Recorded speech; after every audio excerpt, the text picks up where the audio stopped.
जय माता जी की साहब। मैं रघुवीर सिंह राजावत कुर्डया हुकुम। आज हम बात करेंगे कि किस तरह से सम्राट पृथ्वीराज चौहान ने एक प्रतिज्ञा की थी और क्या थी वो प्रतिज्ञा और क्या था इसके पीछे कारण, इसके बारे में आज हम चर्चा करेंगे। दोस्तों, सम्राट पृथ्वीराज चौहान के पिता सोमेश्वर पर जब गुजरात के भीमदेव सोलंकी जी ने आक्रमण कर दिया, उस समय की स्थिति ये थी कि आक्रमण जब अजमेर पर हुआ था, इनके सारे सामंत दिल्ली गए हुए थे, लेकिन आक्रमण की सूचना पाते ही इनके जितने भी सामंत थे लगभग सभी दिल्ली से अजमेर आ पहुँचे और उस युद्ध के अंदर चौहानों की तरफ से संपूर्ण सेना का सेनापति काका काहने को बनाया गया। और इधर सोलंकी राजा भीमदेव सोलंकी भी अपने आप को सिंह की भांति गर्जना करते हुए चौहानों पर प्रहार करने के लिए तैयार खड़े थे। और यही हुआ। युद्ध में दो सिंहों का जिस तरह से आमना सामना होता है, ठीक उसी तरह दो राजपूत सेनाओं का आपस में महाभारत महासंग्राम शुरू हुआ। और उस महासंग्राम में एक दूसरे के ऊपर तलवारों से तलवारें चल रही थी, भालों पर भाले चल रहे थे। और उस युद्ध के अंदर एक बार तो काका काहने ने ऐसी मारकाट मचाई कि भीमदेव सोलंकी की सेना भागने को आतुर हो गई। लेकिन तभी भीमदेव सोलंकी ने अपनी सेना को याद दिलाया, अपने पुरखों की कीर्ति उन्होंने याद दिलाई कि याद करो तुम किन के वंशज हो, और अपनी पुरखों की कीर्ति याद दिलाई। और उस सेना में पुनः वापस फिर से वही जोश उमड़ाया और वो सिंहों की भांति आकर के फिर भी रण क्षेत्र में इकट्ठे हो गए, रण क्षेत्र में दुश्मन के सामने डट गए।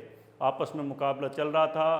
तभी सोमेश्वर जो सम्राट पृथ्वीराज चौहान के पिताजी थे, सोमेश्वर 50 घुड़सवारों के साथ में थे। तभी भीमदेव ने अपनी 5000 घुड़सवारों के साथ में सोमेश्वर जी को घेर लिया।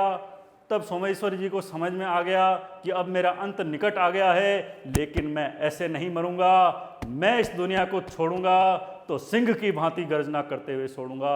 और यही हुआ। उन्होंने अंतर्मन में ध्यान दिया और दुश्मन के अंदर मारकाट मचानी शुरू कर दी।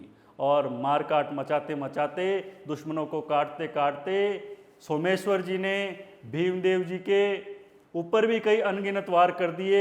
भीमदेव जी भी वहाँ घायल हो गए। पर ऐसा नहीं था कि सोमेश्वर जी खुद बचे रहे। सोमेश्वर जी खुद जो है उस युद्ध के अंदर बुरी तरह से घायल हो चुके थे और वहीं युद्ध क्षेत्र में मूर्छित हो गए और वहीं वो अपनी धरती माँ के लिए काम आ गए। जब इस बात का उनके पुत्र पृथ्वीराज चौहान को पता चला तो वो बहुत ही क्रुद्ध हुए और ठीक उसी समय उन्होंने एक प्रतिज्ञा कर ली। वो प्रतिज्ञा भी किसी भीष्म प्रतिज्ञा से कम नहीं थी। सम्राट पृथ्वीराज चौहान ने प्रतिज्ञा की कि जब तक मैं अपने पिता की मौत का बदला नहीं लेता, जब तक मैं अपने पिता के दुश्मन का वध नहीं कर देता, तब तक ना तो मैं घी खाऊंगा और ना ही अपने सर पर यह पगड़ी पहनूंगा।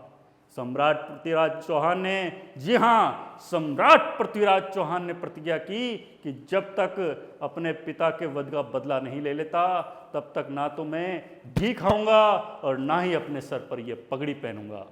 तो इस तरह ये थी सम्राट पृथ्वीराज चौहान की प्रतिज्ञा।